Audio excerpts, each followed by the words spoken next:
আপনারা কি জানেন, অনেকে কথার ছলে বলে না যে খানিয়ালা বংশের চুল, এরাই হচ্ছে আসল খানিয়ালা বংশের চুল।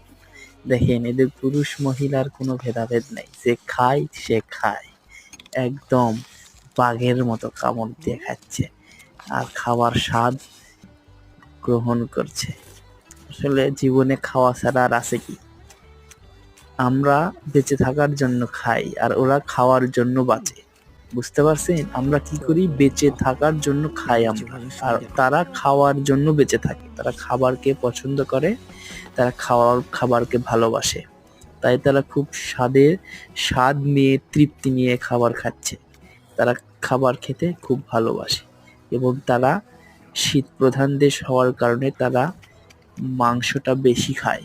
তারা বেশিরভাগ ভেড়ার মাংস খায়, ছাগল এবং গরুর মাংস খেয়ে থাকে।